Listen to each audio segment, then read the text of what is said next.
الحمد لله الحمد لله وحده، والصلاة والسلام على من لا نبي بعده، وعلى آله وأصحابه الذين أوفوا عهدا.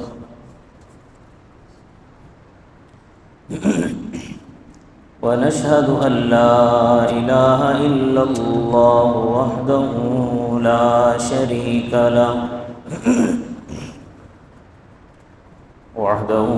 شريك له في الخلق والأمر، إرغاما لمن جحد به وكفر. ونشهد أن سيدنا ومولانا محمدًا عبده ورسوله،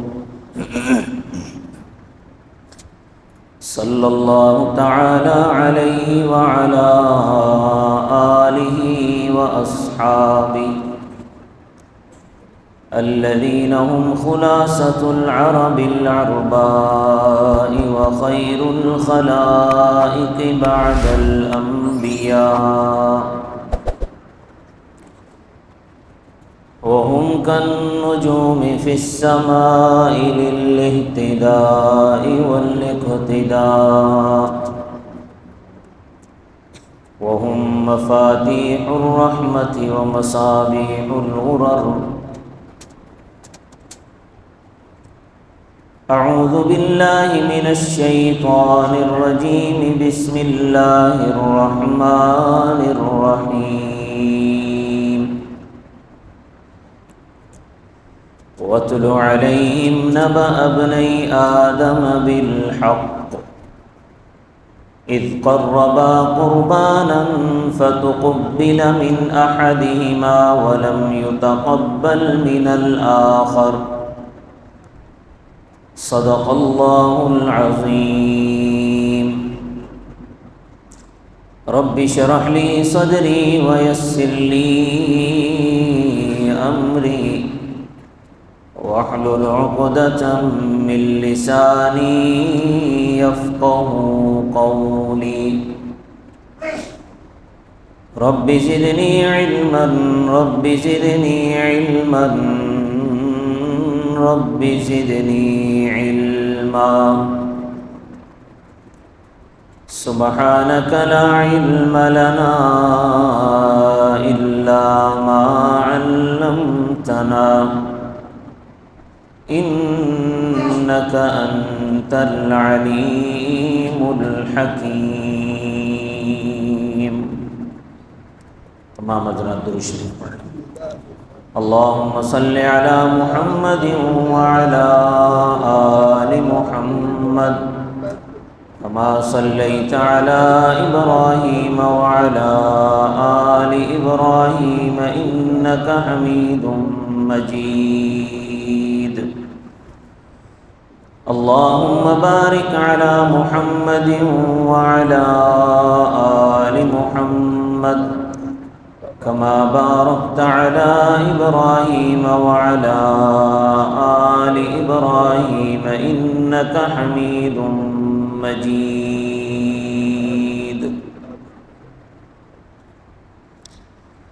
معزز سامعین گرامی قدر،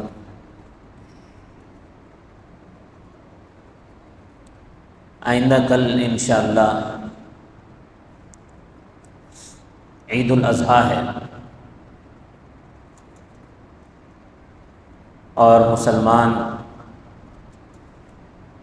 اللہ کے حضور قربانی پیش کریں گے.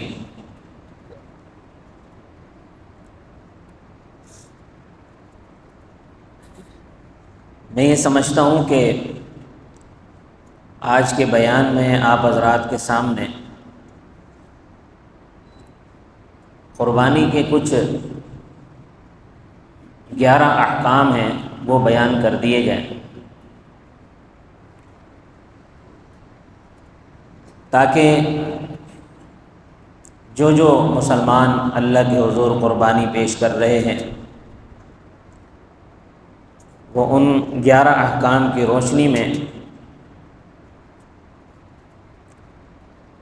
اپنا جائزہ لے سکیں اور قربانی کا جائزہ لے سکیں اور جانور کا جائزہ لے سکیں۔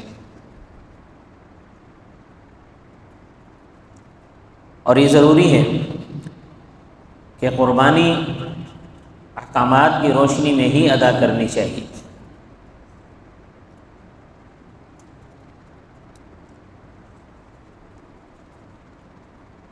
تو سب سے پہلے تو یہ ہے کہ قربانی کے واجب ہونے کے لیے کیا شرائط ہے۔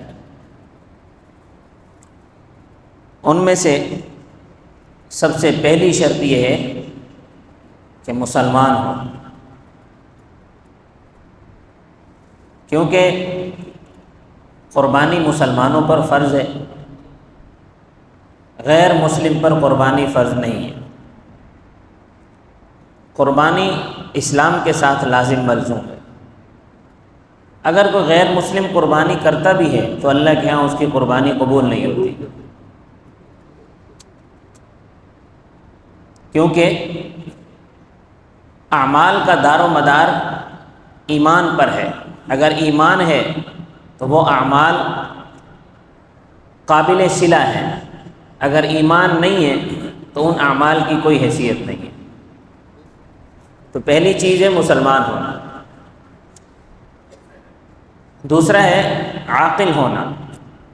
اگر کوئی آدمی پاگل ہے تو اس پر بھی قربانی واجب نہیں ہے، اگرچہ وہ صاحب نصاب ہو۔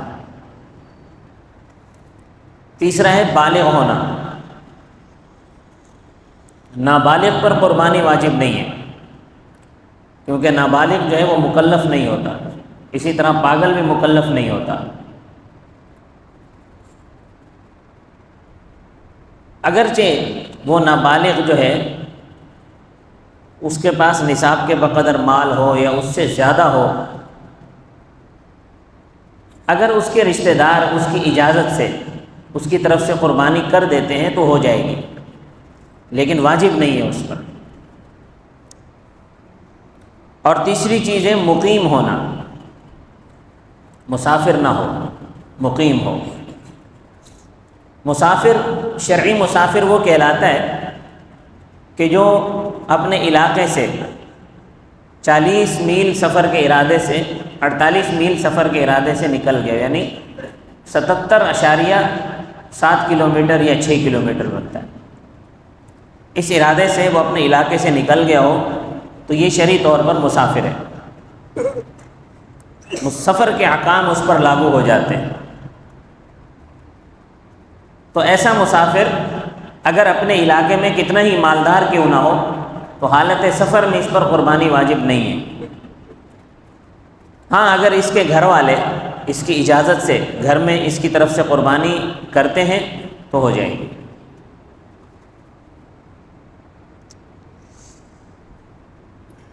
یہ قربانی کا پہلا حکم ہے، قربانی واجب ہونے کے لیے مسلمان ہونا، عاقل ہونا، بالغ ہونا اور مقیم ہونا۔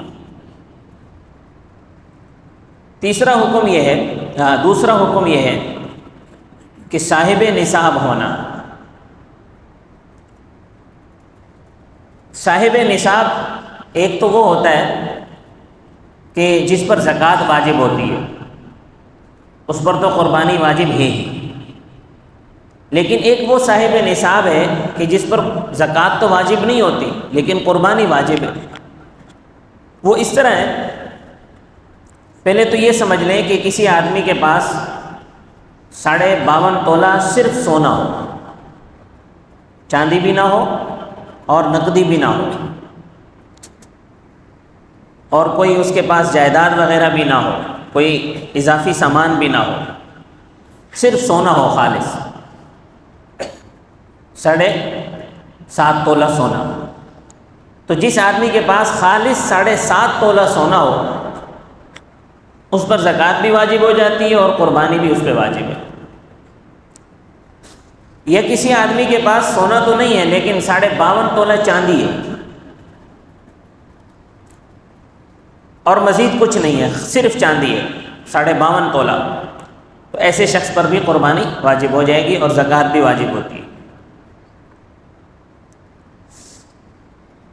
اور تیسرا جس پر قربانی واجب ہے وہ یہ ہے کہ اس کے پاس نقدی ہو رقم جو کہ نصاب کے بقدر ہو، یعنی اتنی نقدی ہو کہ جس میں 52.5 تولہ چاندی آ جاتی ہے، اس نقدی کے ذریعے 52.5 تولہ چاندی کا نصاب پورا ہو جاتا ہے، تو ایسا شخص بھی اس پر قربانی واجب ہے۔ اور چوتھا شخص وہ ہے کہ جس کے پاس تھوڑا سا سونا ہے، تھوڑی سی چاندی ہے، تھوڑا سا جو ہے وہ مال تجارت ہے، اور تھوڑا سا جو ہے مال تجارت جس کے پاس ہو مکمل، اتنا مال تجارت ہو کہ وہ 52.5 تولہ چاندی کے بقدر ہو، اس پر بھی قربانی واجب ہے۔ لیکن ایک پانچواں شخص یہ ہے کہ اس کے پاس نہ سونے کا نصاب پورا ہے، نہ چاندی کا پورا ہے، نہ نقدی کے اعتبار سے اس کے پاس کچھ زیادہ ہے، اور نہ اس کے پاس سامان تجارت ہے، تو پھر اس کا یہ دیکھا جائے گا کہ اس کے پاس تھوڑا سا سونا ہے، تھوڑی سی چاندی ہے، اگر تھوڑی سی نقدی ہے، اور گھر کے اندر کچھ ایسا سامان جو کہ اضافی سامان ہے، یعنی جو قابل جو استعمال میں نہیں آتا، اس کے ضرورت اصلیہ سے جو سامان زائد ہے۔ ضرورت اصلیہ وہ ضروریات کہ جو انسان کے کھانے پینے اور عفت و عصمت کے لیے، اور جو کاریگر لوگ ہیں ان کے اوزار، یہ بھی ضرورت اصلی ہیں۔ ان کے علاوہ جو سامان ہو، کھانے پینے سے زائد ہو، کپڑے لتے سے زائد ہو، اور جو ان کے اوزار ہیں ان کے علاوہ ہو، تو گھر میں ایسے ہی پڑا ہوا ہے تو اس پورے سامان کا بھی حساب لگایا جائے گا، ایک تھوڑے سی چاندی کا حساب لگایا جائے گا، تھوڑی سی سونے کا حساب لگایا جائے گا، اور اس کے پاس جو تھوڑی بہت نقدی ہے اس کا حساب لگایا جائے گا۔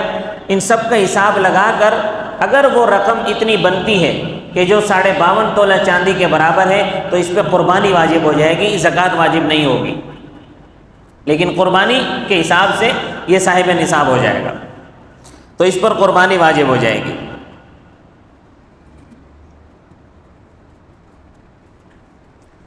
تو ضرورت سے جو زائد سامان ہے یہ بھی اتنا ہو کہ 52.5 تولہ چاندی کے برابر ہے، سونا نہیں ہے، چاندی نہیں ہے، نقدی بھی نہیں ہے، لیکن ضرورت سے زائد سامان اتنا ہے صرف کہ وہ اس کے استعمال میں بھی نہیں ہے اور ضرورت اصلیہ سے بھی زائد ہے، تو ایسا شخص بھی صاحب نصاب ہوگا، اس پر قربانی واجب ہے، لیکن زکوٰۃ واجب نہیں ہے۔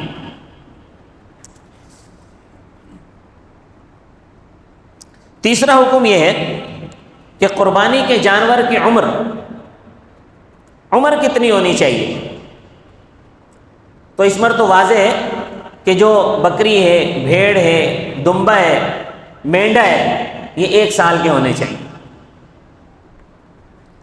اور گائے اور بھینس، گائے، بیل، بھینس یہ 2 سال کے ہونے چاہیے، اور اونٹ کم از کم 5 سال کا ہونا چاہیے۔ یہ ان کی عمر کی حد ہے، اس سے کم عمر ہو تو اس میں قربانی نہیں ہوتی۔ ہاں لیکن بھیڑ اور دمبا اگر اتنا موٹا تازہ ہو کہ وہ دکھنے میں 2 سال کا نظر آتا ہو، یہ صرف بھیڑ اور دمبے میں ہے، باقیوں میں نہیں ہے، کہ بھیڑ اور دمبا اتنا موٹا ہو کہ وہ دکھنے میں 1 سال کا نظر آتا ہو تو اس کی قربانی بھی جائز ہے، اس کے علاوہ میں نہیں ہے۔ چوتھا حکم ہے کہ جانوروں میں بعض اوقات عیب نکل آتا ہے، تو کون سا عیب اگر جانور میں ہو تو اس کی قربانی جائز نہیں ہے، تو وہ کوئی تقریباً 10 قسم کے عیوب ہیں کہ ان 10 عیوب میں سے کوئی ایک عیب بھی اگر کسی جانور میں پایا جائے تو اس جانور کی قربانی نہیں ہوتی۔ ان میں سے پہلا یہ ہے کہ وہ جانور پاگل ہو یا مجنون ہو، ایسا پاگل اور مجنون ہو کہ اس کو اپنے کھانے پینے کا ہوش نہ ہوتا ہو، تو ایسے جانور کی قربانی جائز نہیں ہے، آدمی کو محسوس ہو جاتا ہے۔ دوسرا عیب یہ ہے کہ کوئی جانور اتنا زیادہ خارش زدہ ہو کہ خارش کی وجہ سے اس کا جسم سوکھ گیا ہو، اس کی جو فربہی ہے وہ ختم ہو گئی ہو، تو ایسا خارج زدہ جانور اس کی بھی قربانی جائز نہیں ہے۔ تیسرا، اندھا جانور جس کی دونوں آنکھیں نہ ہوں، جو دیکھ نہ سکتا ہو، تو اندھے جانور کی قربانی بھی جائز نہیں ہے۔ اور چوتھا عیب ہے کہ ایسا کمزور اور لاغر جانور جس کی ہڈیاں نکل آئی ہوں، ایسے جانور کی قربانی بھی جائز نہیں ہے۔ اور چوتھا، پانچواں، ایسا جانور جو ٹھیک سے چل نہ سکتا ہو، یعنی چل کر وہ مذبح جہاں اس کو ذبح کرنا ہے وہاں تک وہ خود سے نہ جا سکتا ہو، ایسے جانور کی قربانی بھی جائز نہیں ہے۔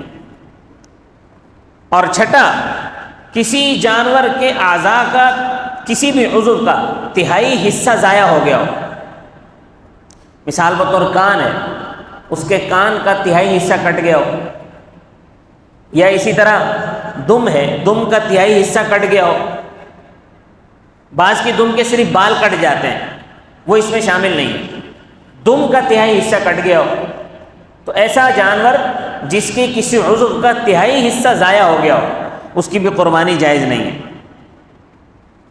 ساتویں نمبر پہ ساتواں عیب کہ پیدائشی طور پر اس کا کوئی عضو ناقص ہو، پیدائشی طور پر، تو ایسے جانور کی قربانی بھی جائز نہیں ہے۔ کوئی بھی عضو ناقص ہو تو ایسے جانور کی قربانی جائز نہیں ہے۔ اور آٹھویں نمبر پر گائے یا بکری، ان کے تھن کٹے ہوئے ہوں، گائے کے 2 تھن اور بکری کا 1 تھن خشک ہو چکے ہوں، تو ان دونوں صورتوں میں ایسے جانوروں کی قربانی جائز نہیں ہے۔ یہ ایسا عیب ہے کہ جو قربانی سے منع کرتا ہے۔ اور 9واں عیب یہ ہے کہ کسی جانور کی ناک کٹی ہوئی ہو، ناک کٹا ہوا ہونا یہ بہت بڑا عیب ہے، ایسے جانور کی قربانی بھی جائز نہیں ہے۔ اور 10واں عیب یہ ہے کہ جانور خنثی ہو، یعنی اس کے اندر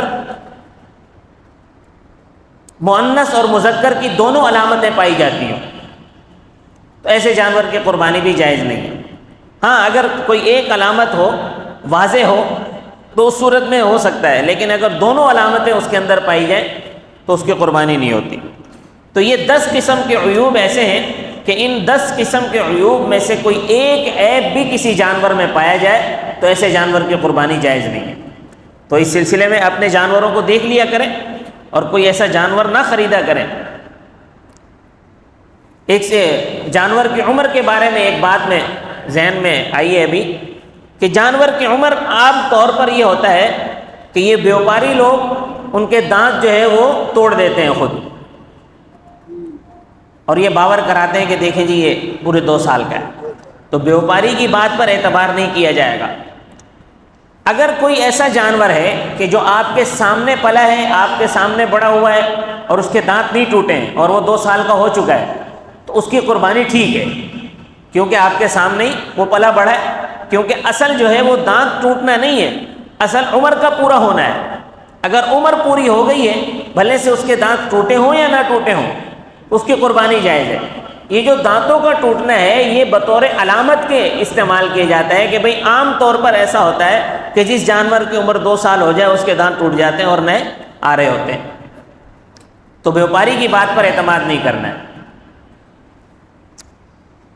چھٹا حکم یہ ہے، 5واں حکم یہ ہے کہ خصی جانور کی قربانی، خصی جانور قربانی کے لیے لوگ عام طور پر جانوروں کو خصی کر دیتے ہیں، تو خصی جانور کی قربانی صرف جائز بلکہ افضل ہے، کیونکہ جانور کو خصی اس لیے کیا جاتا ہے تاکہ وہ جو غذا کھائے وہ اس کو لگے، اور وہ غذا کھانے سے موٹا تازہ ہو جاتا ہے خصی جانور اور خوبصورت ہوتا ہے، تو اس وجہ سے خصی جانور کی قربانی افضل ہے۔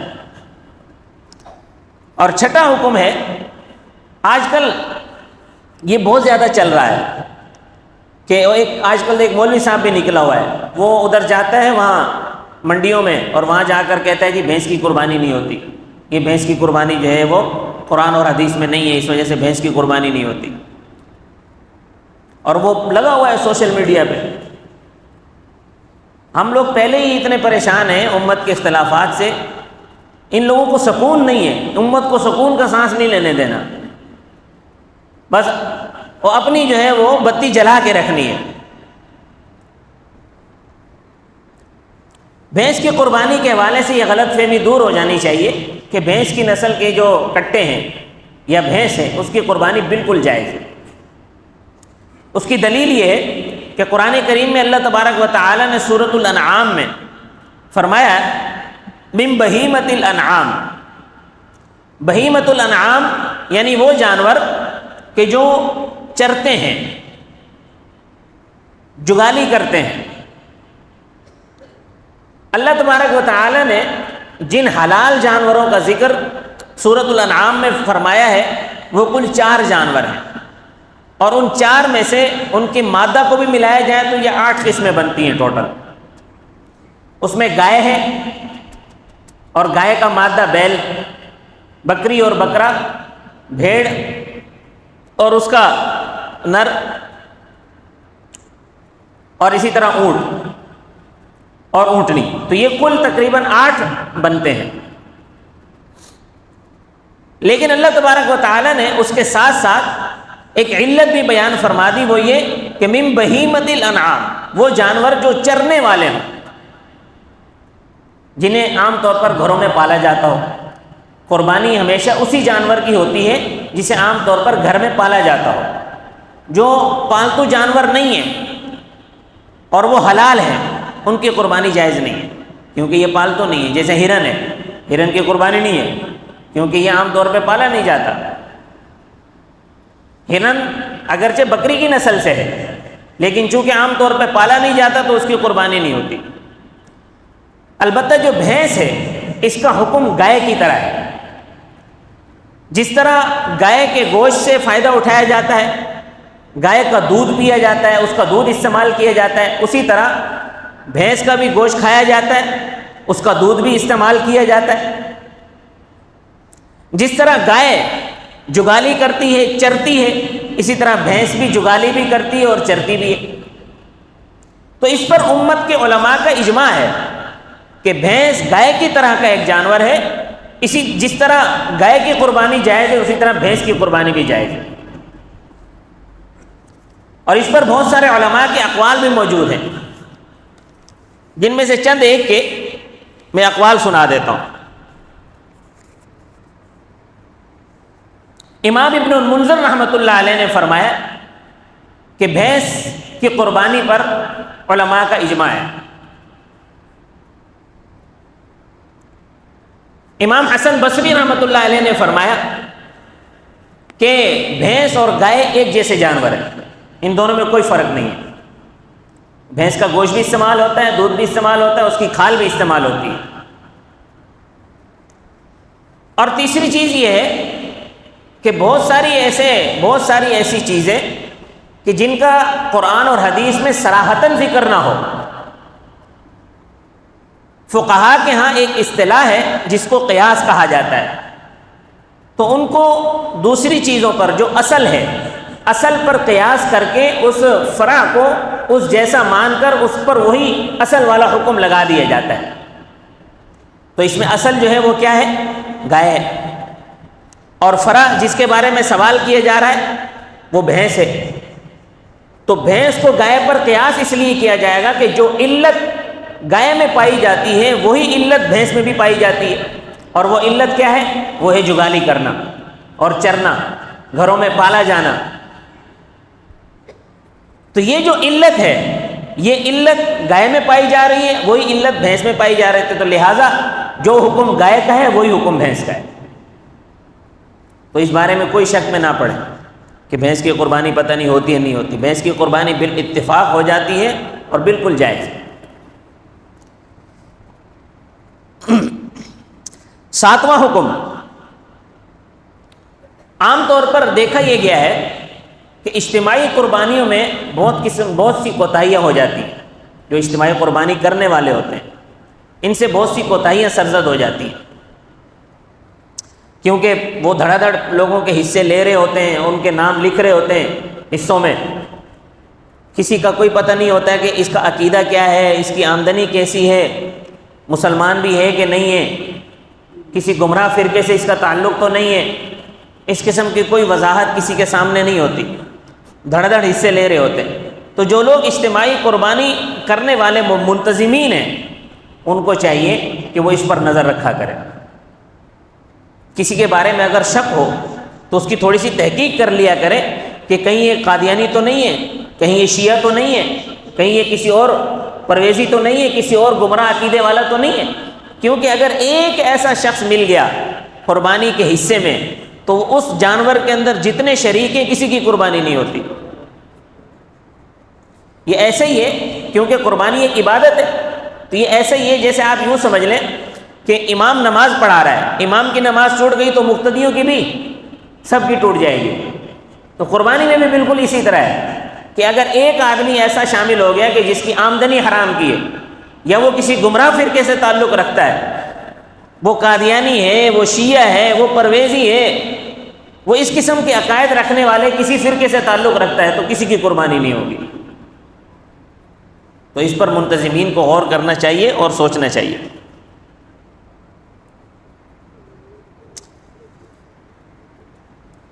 ایک اور یہ بھی معاملہ ہوتا ہے کہ عام طور پر لوگ قربانی کرتے ہیں ریاکاری کے لیے، لوگ دیکھیں، لوگ جو ہے وہ ہمیں دیکھیں کہ ہم بھی قربانی کر رہے ہیں، یا مقصد گوشت کا حصول ہوتا ہے کہ ہمیں گوشت مل جائے گا۔ تو گوشت کے حصول کے لیے قربانی کرنا یا فخر اور ریاکاری کے لیے قربانی کرنے سے بھی جو باقی لوگ اس جانور میں شریک ہیں ان کی قربانی بھی نہیں ہوتی۔ تو اس لیے اگر کوئی ایسا آدمی آپ کے ساتھ شامل ہو تو اس کو سمجھائیں، اس کو تقوی اور اخلاص سمجھائیں، اور اس کو سمجھائیں کہ قربانی کا مقصد یہ ہے کہ تقوی آ جائے۔ اللہ تبارک و تعالی نے جتنی عبادات ضروری قرار دی ہیں ان تمام عبادات کا مقصد یہ ہے کہ آدمی کے اندر تقوی پیدا ہو جائے، اللہ کا ڈر پیدا ہو جائے۔ گوشت کیونکہ کھانا تو تم نہیں ہے، اللہ فرماتے ہیں لن ینال اللہ لحومها ولا دماؤها ولکن ینالہ التقوی منکم، کہ اللہ کے پاس تمہارا گوشت بھی نہیں پہنچتا، تمہارے جانور کا خون بھی اللہ کے پاس نہیں پہنچتا، لیکن اللہ کے پاس جو پہنچنے والی چیز ہے وہ کیا ہے؟ وہ آپ لوگوں کا تقوی ہے۔ تو آپ جو جانور ذبح کرتے ہیں اس جانور کے ذبح کرنے میں آپ کے دل میں کتنا اخلاص ہے، کتنا تقوی ہے، اس اخلاص کی بنیاد پر اللہ کے یہاں سے فیصلے ہوتے ہیں۔ تو اس لیے سب سے پہلے اپنی نیتوں کو صاف کریں، نیت صاف منزل آسان۔ بعض اجتماعی قربانیوں میں یہ دیکھا گیا ہے کہ وہ عید کی نماز سے پہلے قربانی کر دیتے ہیں، فجر کی نماز پڑھی اور جانور ذبح کر دی، اور یہ سوچتے ہیں کہ ہمارے جو حصے رکھنے والے ہیں وہ خوش ہو جائیں گے کہ جی ہمیں گوشت جلدی مل گیا، یا پہلے دن ہمیں گوشت مل گیا۔ تو عید کی نماز سے پہلے قربانی کرنا یہ قربانی نہیں ہوتی، یہ بس ایک حلال گوشت ہے جو آپ کو مل گیا، قربانی کا ثواب نہیں ملے گا۔ کیونکہ ایک بات آپ ذہن میں رکھیں کہ جو فرض عبادات ہیں اللہ پاک نے ان فرض عبادات کے لیے اوقات بھی مقرر کیے ہیں، جب تک اس فرض عبادت کا وقت نہیں آئے گا، فجر کا وقت شروع نہیں ہوا ہے، آپ فجر کی نماز پڑھتے رہے، فجر ادا ہی نہیں ہوگی۔ فجر کا وقت شروع ہو چکا ہے، تب آپ ادا کریں گے تو ادا ہوگی۔ ظہر کی نماز ہے، آپ ظہر کی نماز کا وقت شروع ہونے سے پہلے ہی ظہر کی نماز پڑھتے رہیں، آپ کی ظہر کی نماز ادا نہیں ہوگی۔ ہاں جب وقت شروع ہو جائے گا اس کے بعد آپ ادا کریں، ادا ہو جائے گی۔ اسی طرح قربانی کا وقت عید کی نماز کے بعد ہے، پہلے نہیں ہے۔ تو عید کی نماز سے پہلے قربانی کر دینا ایسا ہی ہے گویا آپ نے اپنے لیے ایک حلال گوشت میسر کر لیا، بس قربانی ادا نہیں ہوگی، کیونکہ قربانی کا وقت عید کی نماز کے بعد کا ہے۔ تو عید کی نماز سے پہلے قربانی نہ کرنے دیں کسی کو کہ جی ہمارا جانور عید کے بعد ہی ذبح کیجیے، بھلے گوشت دیر سے مل جائے۔ بعض جگہوں پر ایسا ہوتا ہے کہ متعین گوشت کا وزن کر کے قربانی کروائی جاتی ہے کہ جی 15 کلو گوشت دیں گے۔ تو عام طور پر ہم نے دیکھا ہے کہ یہ اجتماعی قربانی والے کیا کرتے ہیں، 30 کلو کا بکرا ذبح کر دیا، 15 کلو گوشت ایک کو دے دیا، 15 دوسرے کو دے دیا، تو قربانی ہو گئی. حالانکہ بکرے میں تو ایک قربانی ہوتی ہے.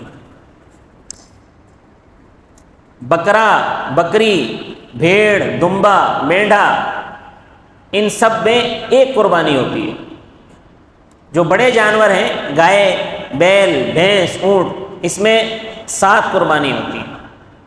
ہو سکتی ہیں، اگر کوئی کم بھی کرنا چاہے، پورا جانور اپنی طرف سے کرنا چاہے تو کر سکتا ہے، لیکن زیادہ سے زیادہ 7، 8واں نہیں ہو سکتا.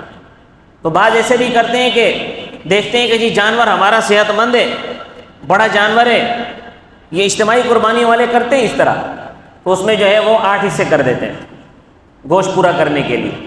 تو یہ متعین گوشت پر قربانی نہ کروائیں. قربانی کا مقصد تو اصل اللہ کی رضا ہے، گوشت حاصل کرنا تو نہیں ہے. تو یہ جو اس طرح کی شرطیں لگائی جاتی ہیں کہ اتنا کلو گوشت دیں گے اور ہم اتنا کلو گوشت تمہیں پہنچائیں گے، تو اس قسم کی کسی شرط پر نہ جائیں، بلکہ قربانی کریں صرف اللہ کی رضا کے لیے. 8واں حکم، قربانی کے جانور کے سری یا پائے اور اس کا گوشت قصاب کو بطور اجرت دینا جائز نہیں ہے. قصاب سے آپ، جو قصائی ہے جو گوشت کاٹنے کے لیے آیا ہوا ہے، اس سے آپ الگ سے اجرت طے کریں. قصاب کو اجرت میں قربانی کے جانور کے سری پائے دینا یا اس کی کھال دے دینا یا گوشت دے دینا یہ جائز نہیں ہے. اس سے آپ کی قربانی کا ثواب ضائع ہو جائے گا. اور 9واں حکم یہ ہے کہ گوشت کی تقسیم سب سے بہترین طریقہ تو یہ ہے کہ تول کر کی جائے، کیونکہ گوشت جو ہے یہ ربوی مال ہے. ربوی کہتے ہیں سود والا، کہ اگر گوشت میں کمی زیادتی ہوگی تو سود ہو جائے گا. اس وجہ سے تول کر گوشت دینا چاہیے. ایک حل تو یہ ہے. دوسرا حل یہ ہے کہ اگر آپ کے پاس تولنے کی کوئی چیز نہیں ہے، آپ نے محض اندازے سے دینا ہے، تو پھر اس کا حل یہ ہے تاکہ سود نہ ہو. سود سے بچنے کا راستہ یہ ہے کہ جو جانور کی کلیجی ہے، جو تلی ہے اور جو کلہ ہے، جو سری کا گوشت ہے، وہ بھی ہر ڈھیری کے اندر ڈال دیں، کیونکہ جنس تبدیل ہو جائے گی بیچ میں تو سود نہیں ہوگا. اگر کسی کے پاس اب ایک بوٹی زیادہ بھی چلی جائے گی تو اس پہ سود کا گناہ نہیں ملے گا. تو سب سے بہترین طریقہ تو یہ ہے کہ تول کر دیا جائے. اگر تول کر دینے کا آپ کے پاس کوئی انتظام نہیں ہے تو پھر اس طرح کر لیا جائے کہ برابر ڈھیریاں بنا کر پھر ان میں کلیجی بھی ڈال دیں، ان میں جو ہے کلے کا گوشت بھی ڈال دیں، اس میں سری کا گوشت بھی ڈال دیں، تو یوں سود نہیں ہوگا. لیکن اگر کسی گھر میں ایک جانور ذبح ہوا ہے اور گھر کے ہی 7 افراد اس کے اندر شامل تھے اور ان کا کھانا پکانا ایک ہی جگہ پر ہوتا ہے، وہ اگر تقسیم نہ کرنا چاہیں تو کوئی حرج نہیں ہے، شریعت میں اجازت ہے اس کی.